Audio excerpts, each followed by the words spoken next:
You're actually the first UK band I think I've ever spoken to. Wow. Nice. Do we sound like Spinal Tap? A little bit, just a smidge.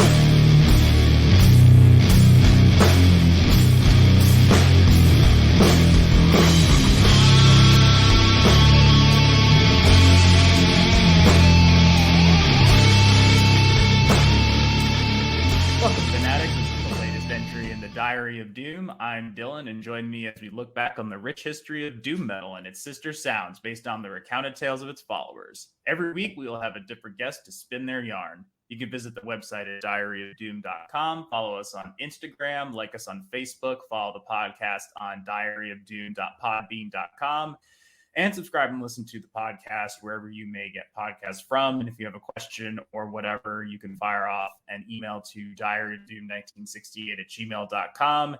And we also have a Patreon that you can support for additional episodes and whatnot. You can find that over at patreon.com/diaryofdoom.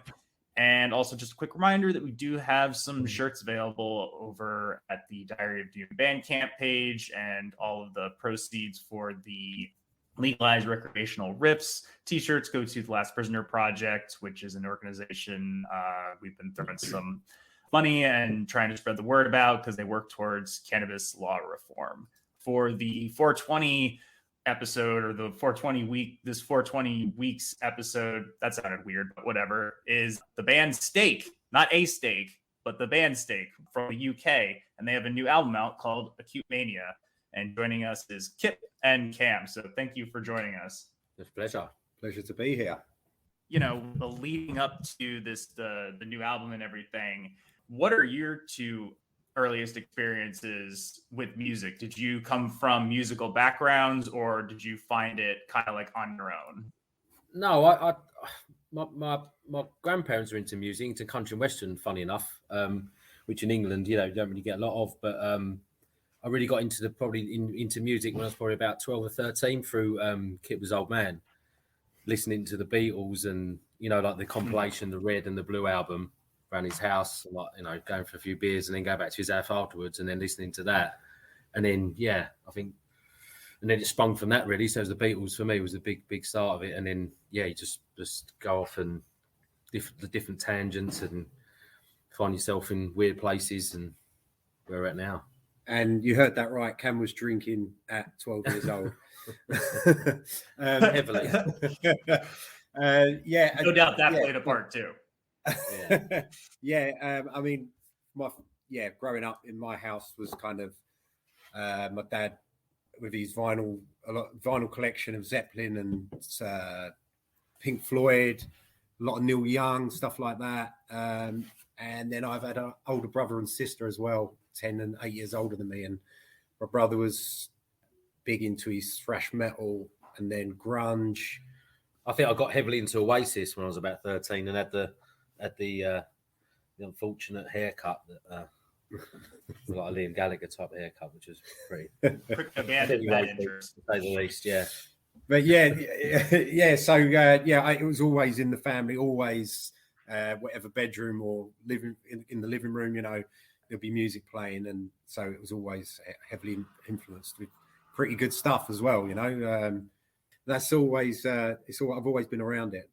Yeah, and I think and then you gravitate towards people like your sort of, if you start talking about the Beatles or whoever, or Pink Floyd, and then you sort of gravitate towards the people like your sort of music, really, which that's how you end up in a band, I suppose. And also, given that you're from the UK, you're kind of from the hub of the export that would become heavy metal. I know obviously there were developments in the States, but UK played such a big role in that. So like, when did you find yourself like getting into heavy metal? I mean, and obviously, you've got a band, Zeppelin and the Kings themselves, Black Sabbath. Yeah, I think there's a probably actual point we got into that. I think we went snowboarding in 2002, was it? Yeah. I think. Yeah. And then I think that's when Songs for the Deaf came out by Queens of Stone Age, obviously. And then we just listened to that for a couple of weeks on that holiday. I think we went to Italy and just got obsessed by this album. And then I think we came back, decided we were going to, joked around with a name, what we're going to call our band, and then all bought instruments. And then from obviously Queens of Stone Age, and then that was maybe a year or two. And then, you backtrack a little bit and go to Caius and obviously that sort of stuff. And then you start down tuning your instruments, and then it becomes heavier. And then you go from that, and then what does that sound like? So it spawned off from that, really. Yeah, I mean, those bands like obviously Sabbath, you've always been around, you've always heard them.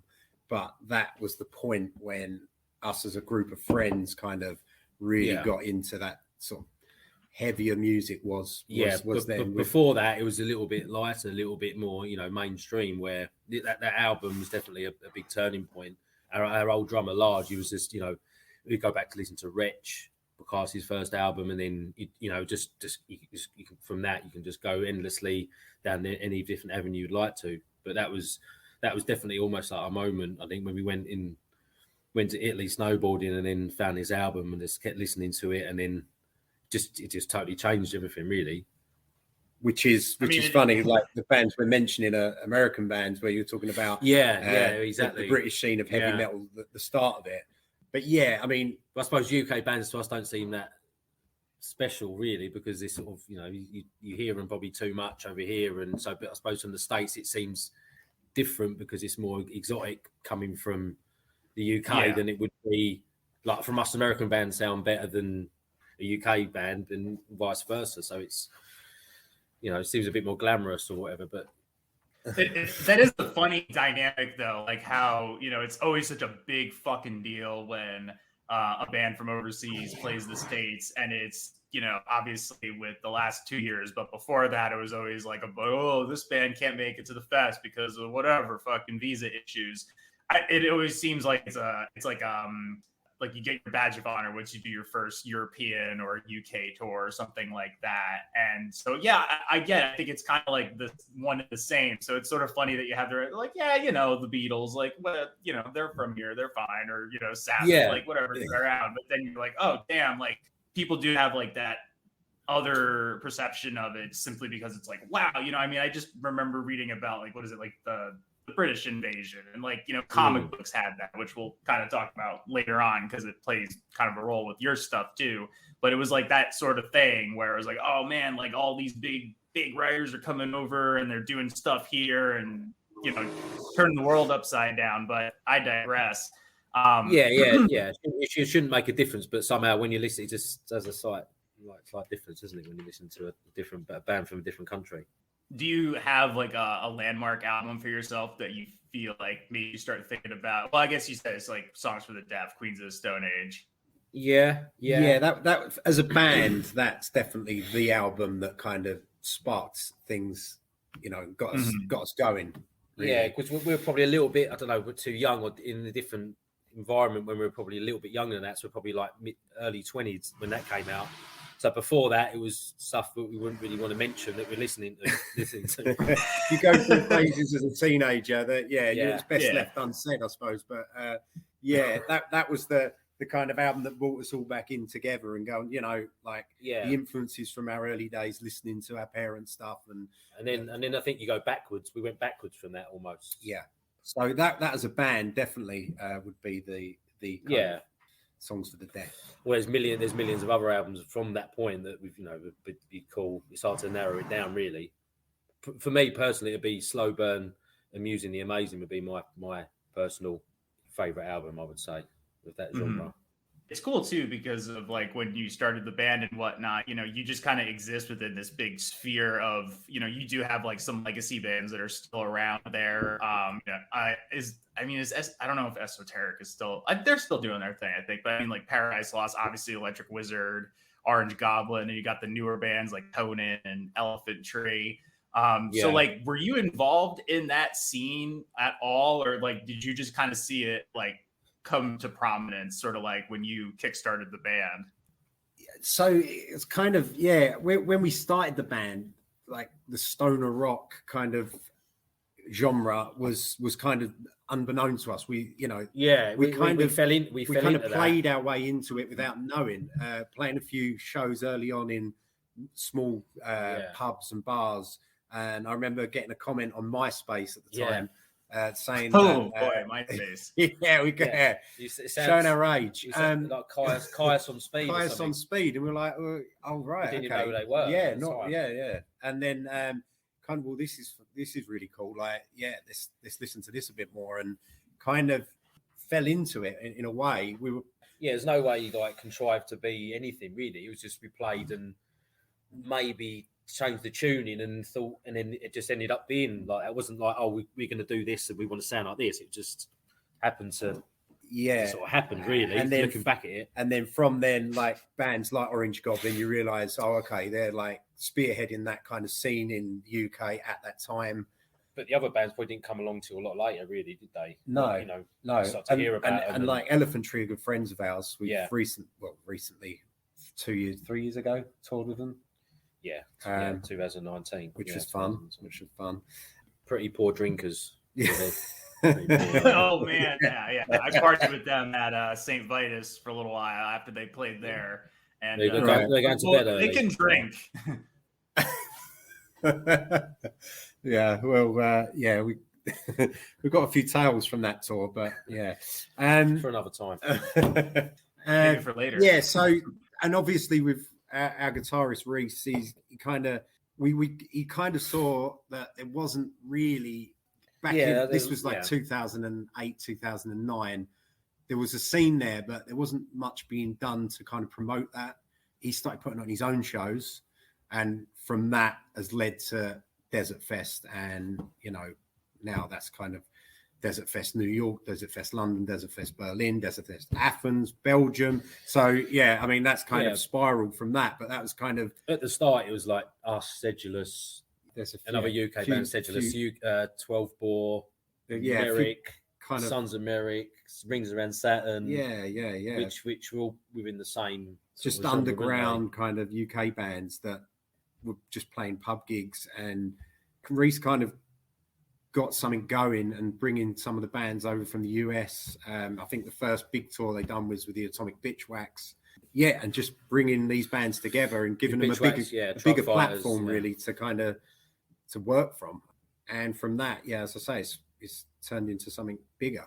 As much as it pains me to say, fair play to our guitarist Reece for doing that. So Reece is heavily involved in the formation of the DesertFest thing. I wasn't aware of that. Yeah, he is. He created it. He created it basically. Yeah. So it was his idea. Yeah. I remember sitting at a band practice when we used to practice just down the road, and he was like, "I want to put on a festival." Yeah. I was like, oh, okay. Yeah. Yeah. We'll see. Yeah.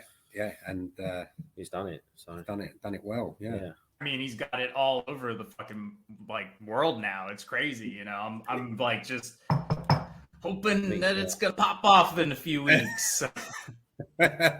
Yeah, and you look at how far it's come. You look at that New York lineup that's happening this year, and it's a really, really strong lineup. As is the London DesertFest that we're going to be playing in 3 weeks' time. So. Yeah, and Berlin as well. So I mean, it's come a long way, and it's just getting stronger each year. So, are you going to the New York one? I went to the first one, and you played there, right? We did, yeah. In that tiny fucking room. So honest, didn't see you because I couldn't get into the fucking room. Just say you did. Yeah, okay. I'll just I totally did. Yeah, when was that? But I do remember you were there because I was like, oh, there's a band called Steak here. That's interesting. Yeah. Well, here we are. Yeah. So put a face to it. Obviously, unfortunately, that place is no longer with us, so they had to move it. But I'll be there in May. Very much looking forward to it. I was bummed about some of the recent cancellations, but what can you do? The world is upside down, so it is what it is. Weindorf put his back out, hasn't he? Yeah. So Molson Magnet forward, Yeah. I mean, I was bummed that Green Lung had to drop off the bill. Yeah, good band. Yeah.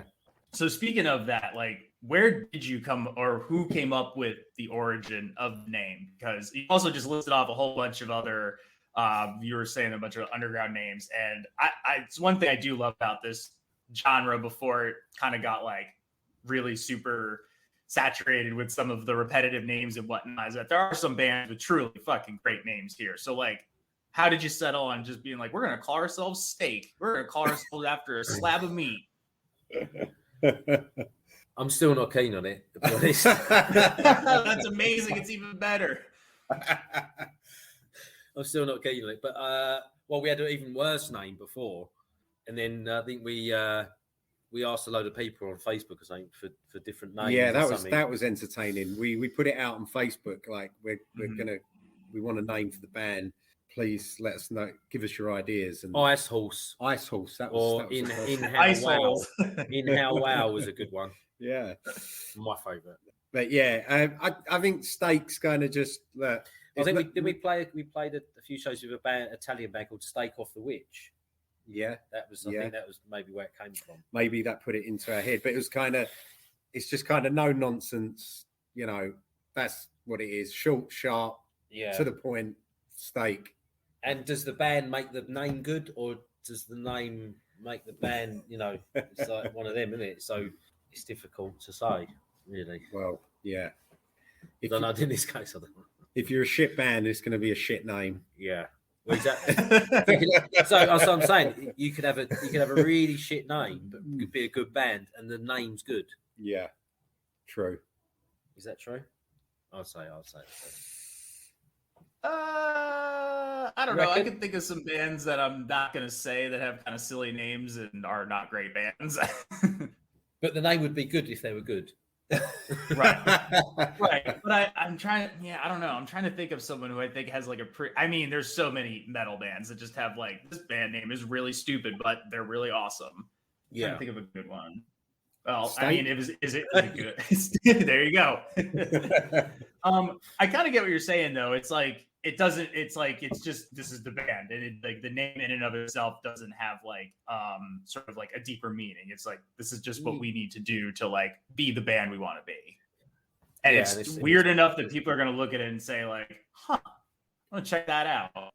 Yeah, I suppose it doesn't seem strange to me now. Really. No, and it's funny, you see comments on YouTube about the fact that they wouldn't even listen to the album because of the fact we're called Steak, or we listen to the track. Yeah, wouldn't even press play because of how stupid our name is. So yeah, I suppose it can work against you, but you know, I mean, it's fuck it. We're called Steak, so that's it now. I like it. I mean, cheers. How can you go wrong? You should do a tour with Throbbing Gristle. That'd be great. Yeah, is that? You don't know Throbbing Gristle? No.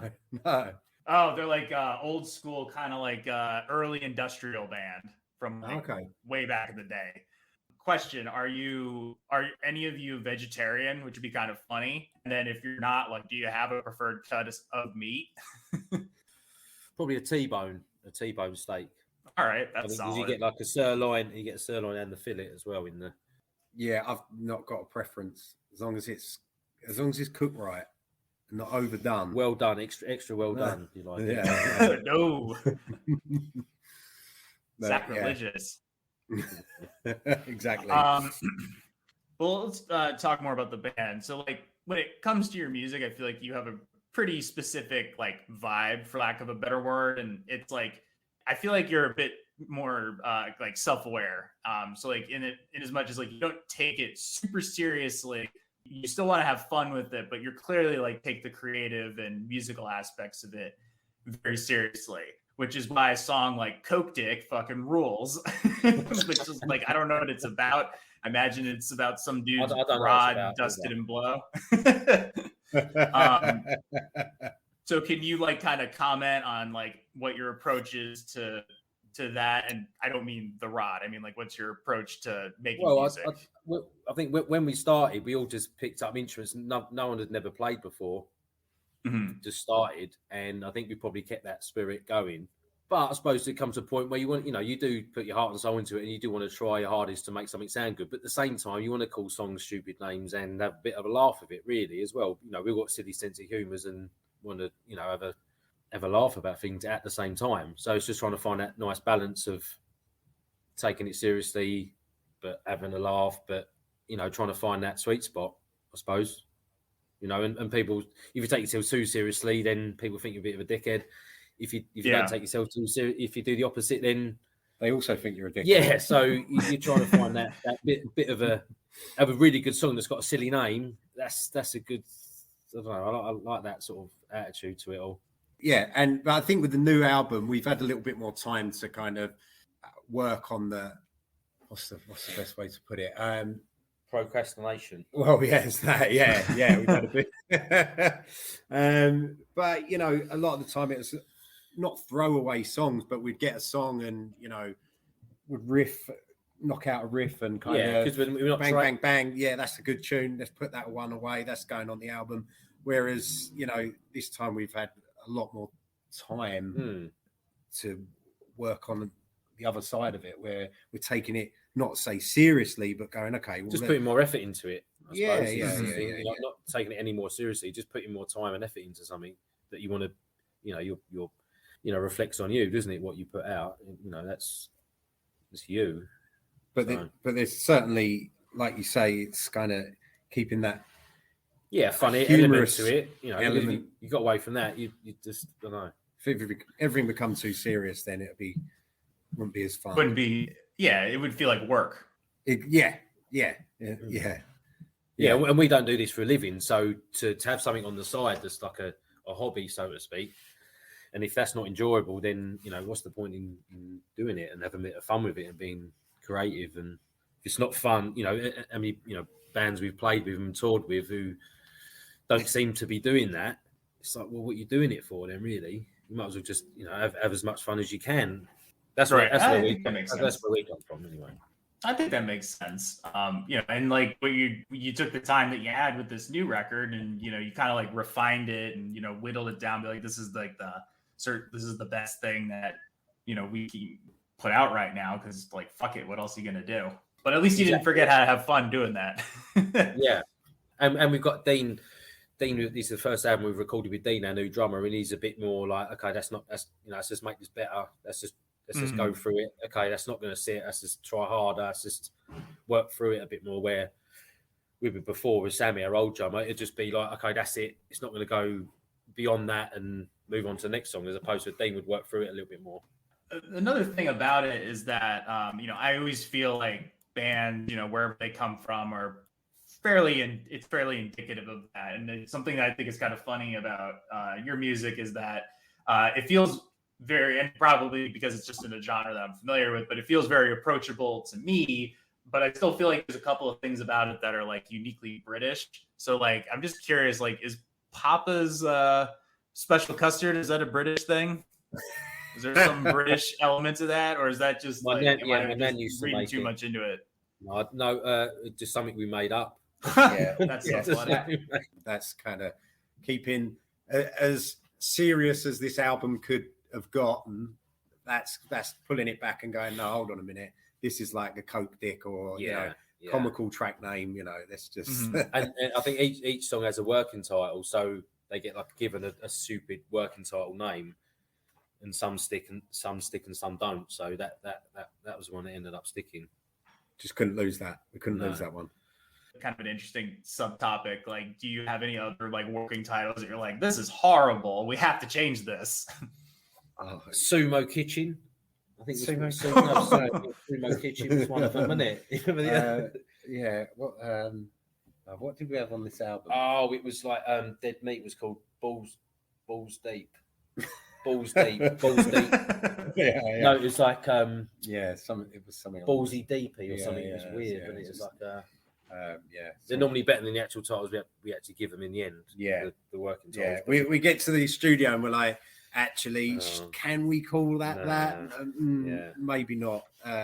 So like most of them get cut and come up with a more kind of normal title, but some of them stick, like Papa's Special Custard. So. Yeah. I'm glad that one stuck around. What does that conjure up in you? What does that conjure up in your mind when you hear Papa's Special Custard? I mean, it's like probably nothing good. There's just something about it that makes me think of like a kind of drab tasting gelatinous food that an old British guy makes in his house for his mum. Yeah. Do you have custard? You have custard in the States, do you? Yeah, we do. I don't eat it because I can't really deal with eggs. I have some dietary issue. But yes, we do have it of the frozen variety and the non-frozen variety. Some people seem to really like the frozen variety. I don't really have much of a take on it because I don't eat frozen custard. Frozen custard. Yeah, that's new. That's new to us. Yeah, that's Papa's frozen custard. Because custard for you, I'm assuming, is just like the egg, whatever it is, like when it's whipped up and then you put it in. Yeah, you get it in like a bird's eye tin, and then you heat it up in a saucepan slowly, and you have it with like an apple crumble or something like that. So that's custards. I think I custard yesterday actually. Yeah, it'll be a while before I try that again. Another thing that I kind of mentioned it before that I do really like about it is that I do really like your aesthetic. Who does the artwork for the albums? Oh, who does it? Good mate of ours, Scove. Yeah, I like that. Yeah. I like that you have this kind of very cool, graphic novel sort of vibe to it. I don't know. I mean, I know comics definitely have played their role in the history of heavy metal and heavy metal artwork, and there's plenty of comic book artists that have done that. But I mean, are you all comic book fans and whatnot, in addition to being music fans, or is it somebody else?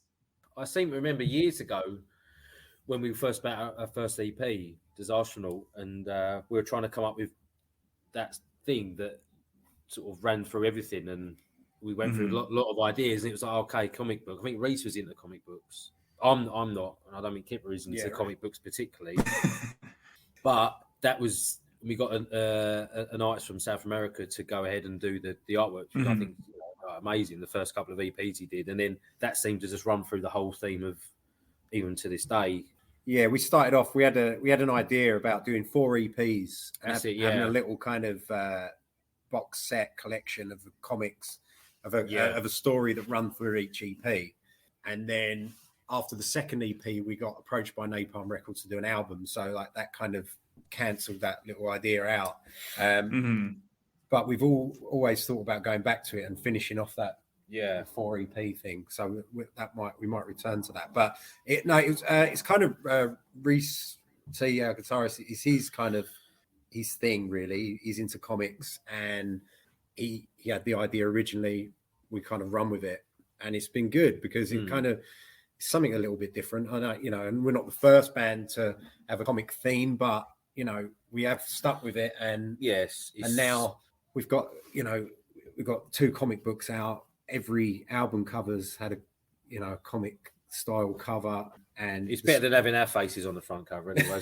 That's how we got around that basically. You don't have to take as many promo shots now. Yeah, exactly. Yeah. Oh, well, you know what our comic character looks like. Just use that.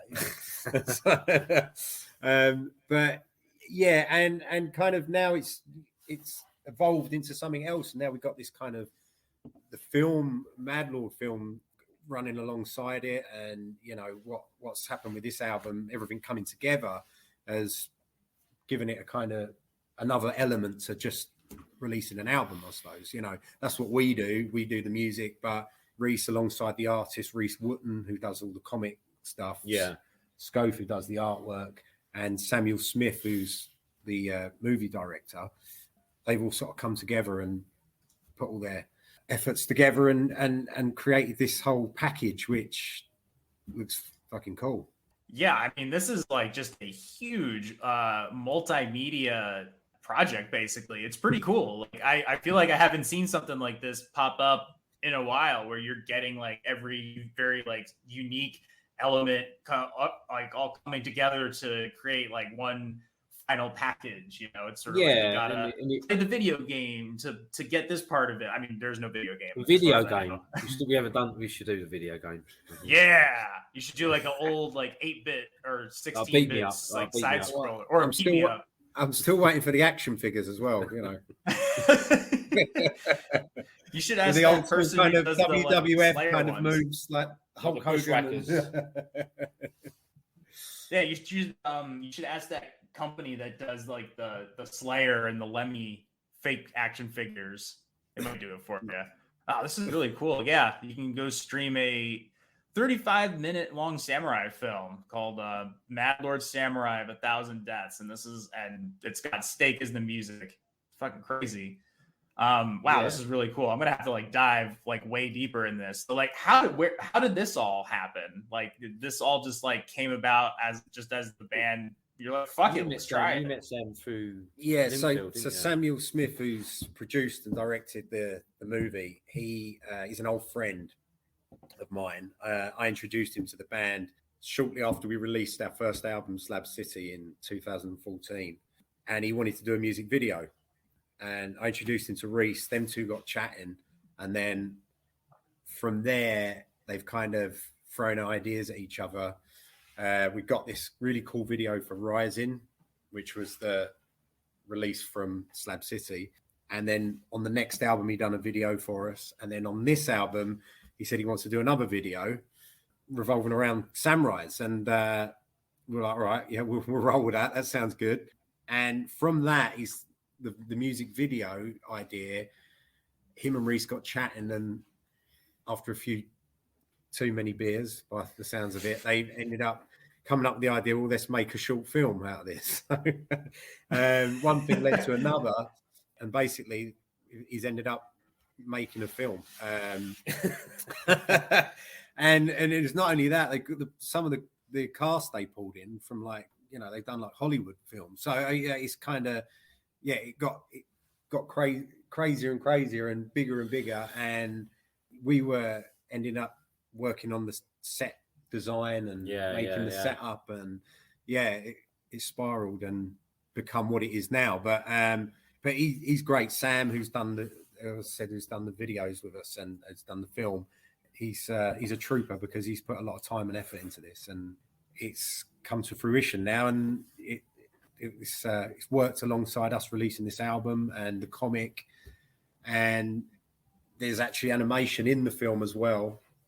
The comic artist has worked alongside Sam as well, so that everyone's working together and to get this released and become this kind of big package of an album. It's not just a steak album; it's a movie and comic book as well. So we're just rolling. So what happens? Normally you stand around having a few drinks, talking about something, and then someone says something, and then you actually got to go and do it. So that's what happens. You just sort of talk about it, and then you've got to go and do it.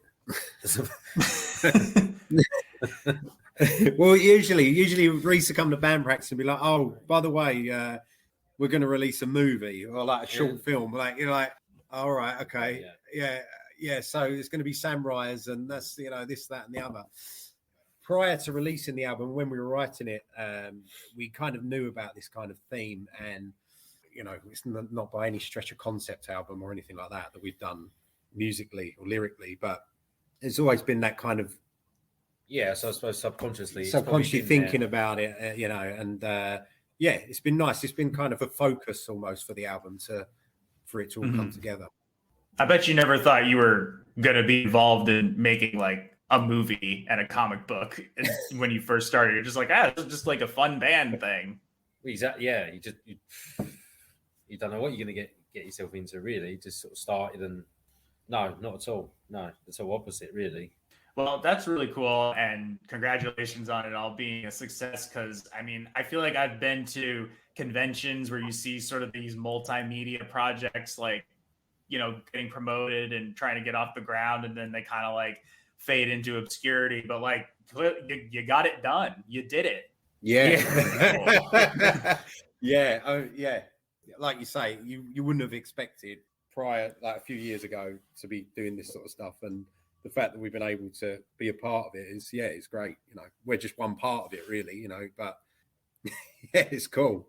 It's really cool. It's good. You know, you'll always have something to look back on and go, well, look, we've done that. Yeah, it's just good. It's good fun, and you know, it's a good experience to put yourself through. You know, whether it's difficult or it's fun, or you know, it's just a good thing to go through. Since this episode is dropping just after 420, are you partakers in the devil's lettuce at all? And if so, do you have a preferred method No, of I'm not. smoking? Not at all. No, I think the last time I tried it was about 15 years ago, and I ended up in a gutter somewhere, pulling a whitey, pulling a proper whitey, and just it was horrible experience. I haven't touched it since. We're despite the genre that we sit in, which is stoner rock, we're not really. No. We should be boozer rock. Yeah, that would fit better for us. I think that would be a better fit. It's funny. I feel like everyone I've spoken to this month has just been like, "Nah, I don't do it. I don't do it well." That's it. It's not that we don't do it. We're against it. We just don't do it well. No, yeah, it was just bad experience. That's very funny. Well, in that regard, if you prefer to be known as Boozer Rock, do you have, our old drummer Sammy described us as Boozer Rock. I think before he joined us. Coined that term, he coined. This is why you shouldn't smoke, because you wind up blowing ash all over your plate, all over yourself. Are you hitting the bong? No, not at the moment. It's too early. No, I already did it. I took care of that earlier in the day. You mentioned that you were on tour with Elephant Tree. Do you have any like memorable touring stories, whether they were good or bad? Well, at the start of that tour, prior to that tour, we were all at a gig together watching, I can't remember who it was, but in London, and they kind of set us a challenge. They basically said they'd drink us under the table on tour, which was insulting. Oh boy. So I mean, we just went hell for leather right from the first day, and by day number 3, I think they were waving the white flag. Yeah, they were falling out of the bands, They were passing out in Linz. Linz in Austria. Or Linz in Austria. They're passing out. We carried Pete Holland, the bass player, from the venue to like a 2-mile walk to this bar we're going to go to, and we took turns in carrying over our shoulder, didn't we? The fireman's carry, and he was he was another planet. And he actually, bless him. Yeah, it just basically debauchery every single night, but but it was I've got to say it's the most. Yeah, it was fun. It was the best time. It's great. It was great to do a tour with Ed Boys because we played gigs before, but spending 2 weeks with them, you're in each other's pockets. And we played, amazing, really. We played with Lopan as well, Lopan? Yeah, their drummer, unfortunately, has cancer. So there's a GoFundMe out there, I know, but hopefully he's able to kick it. Yeah, Lopan's great. Saw them in October last year. Yeah, great. And they were good. They made it as well. It was good to hang out with. The other two bands were great to hang out with, and that was a good tour. Yeah, every night was just everyone's in it for the right reason. Everyone's having a good time, and it's just having a good time, and just what's put in front of you, deal with, and have a good attitude for everything, and then you can't go wrong. Really, it's just good time. But we've been over to the States. We've done South by Southwest Festival for Ripple. Yeah, we played Texas for 10 days. We've done a little tour of Texas. Yeah, eventful. And we've done the New York Desert Fest, as you know. So but hopefully we'll be able to come back again soon and do some more dates, but let's see what happens with this album. What's your take on it? Do you prefer to tour Europe, or did you enjoy your time in the States? Well, it comes back to that thing, doesn't it? So Europe's on our doorstep, and we've been to Europe quite a lot, I suppose, as on holiday or on school trips and stuff. So that's been to France loads of times. Where if you haven't been to Oklahoma before, and then when you go to Oklahoma, it's so different to what's normal for us. And Texas as well, and all them playing California. So it's the same sort of thing we were talking about earlier about bands and stuff. So it's a novelty, for us. It's sort of a big culture shock. We're going to Europe's it's still great, but it's not as a bigger shock as going to the States. So it feels like a bigger thing. Yeah, going out and playing in the States feels like a big deal. as did Europe when we first went out to Europe from the UK. Like we'd only played the UK, went out to Europe, and that was a big deal. But then like going across the pond and playing out in America has been, that feels big for us. Yeah. So we want to do that again for sure.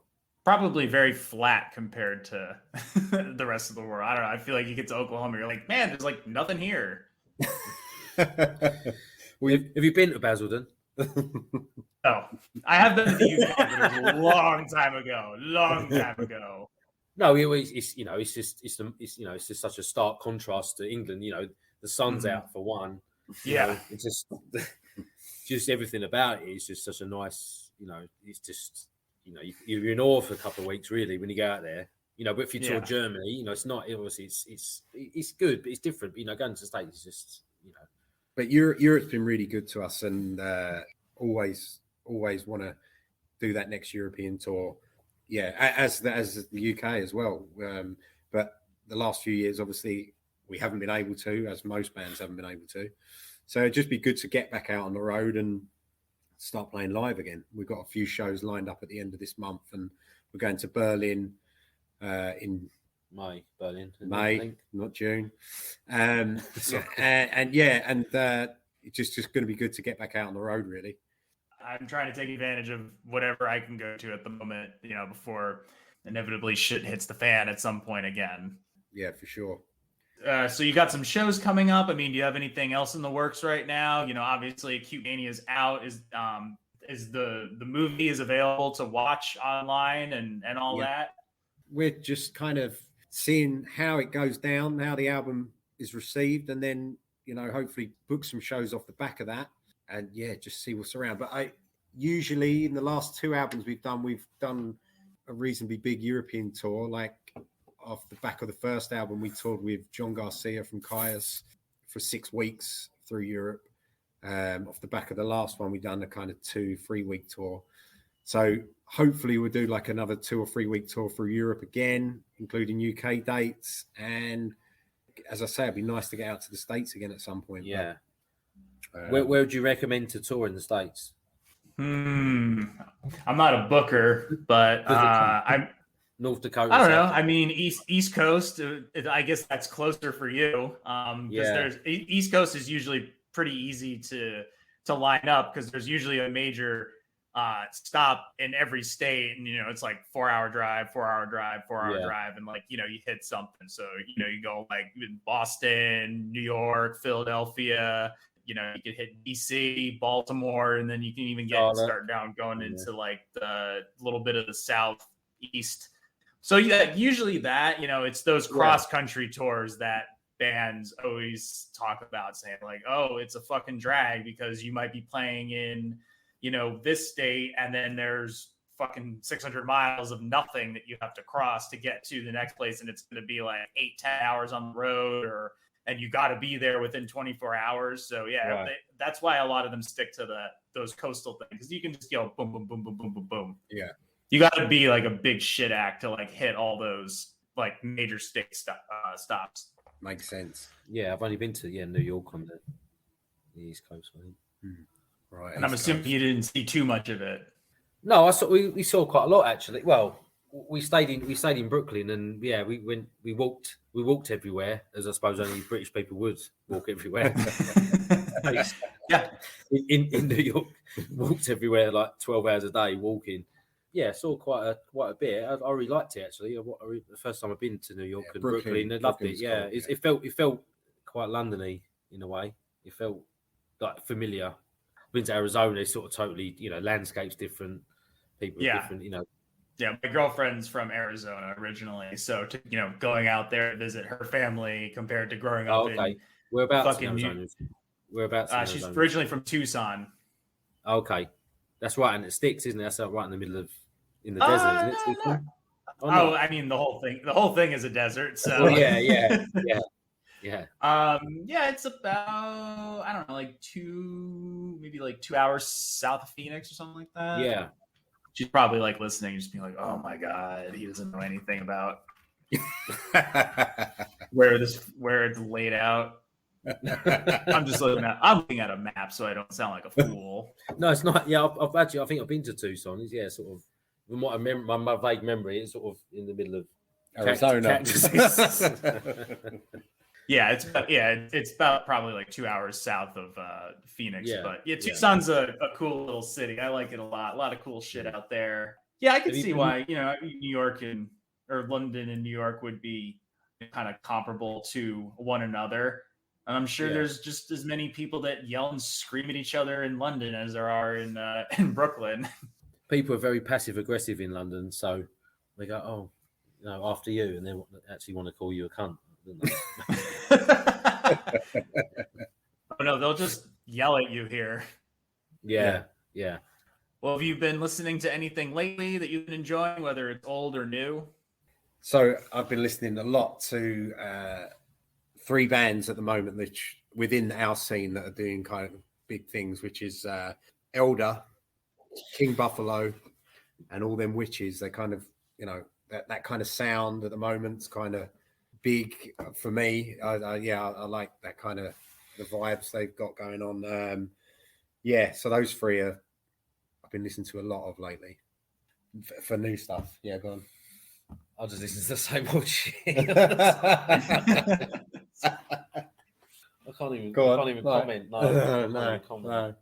It's that kind of question where, if someone says, "Oh, put a song on. What do you want to put? What do you want to play?" You go, Yeah, and you got a million things to think, but you can't think of one. Yeah, you can't think of anything. We've been listening. We work together. We got like a woodworking shop. We have the music on all day, every day. But then you ask us that question, and it's like, the darkness have been on recently, isn't it? Well, the darkness. But So those 3 bands, for me, are heavy rotation at the moment.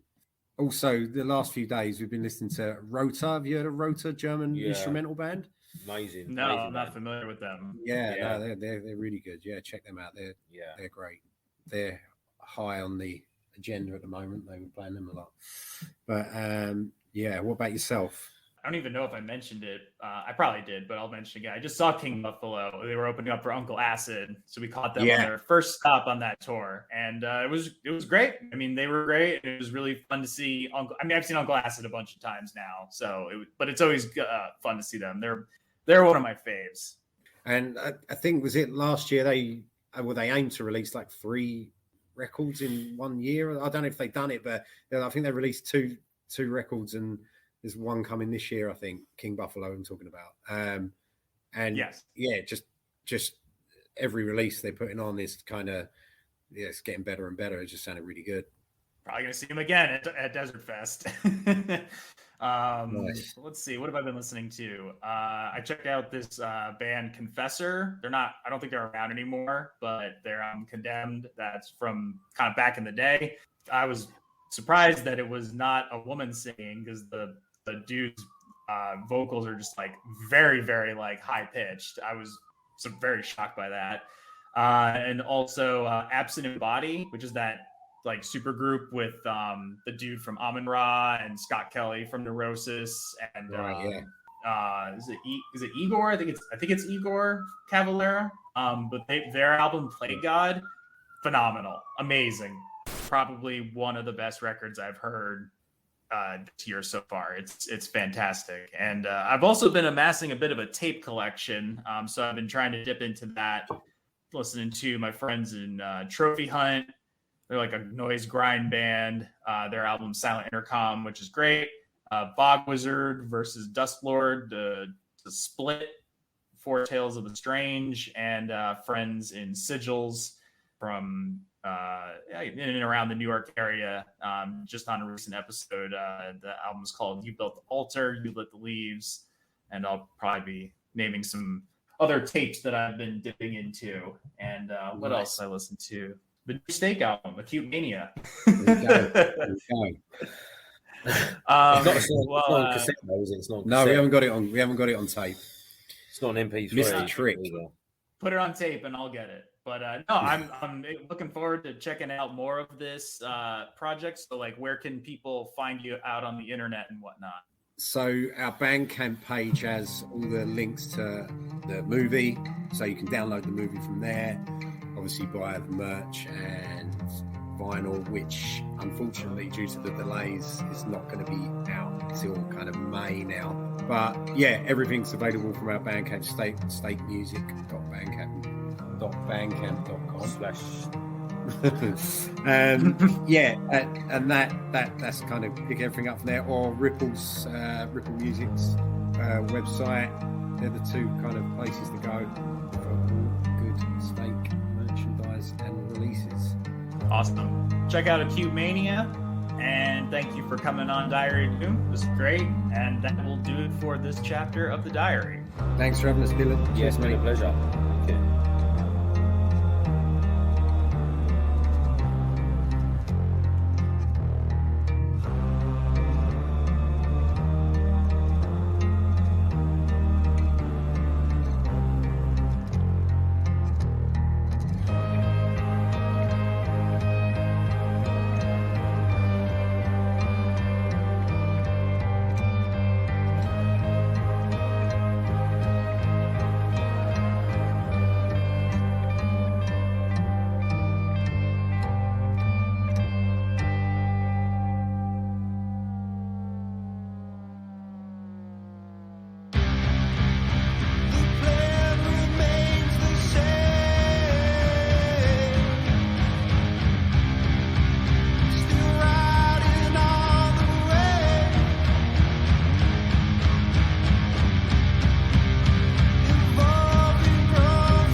Let's let this go by.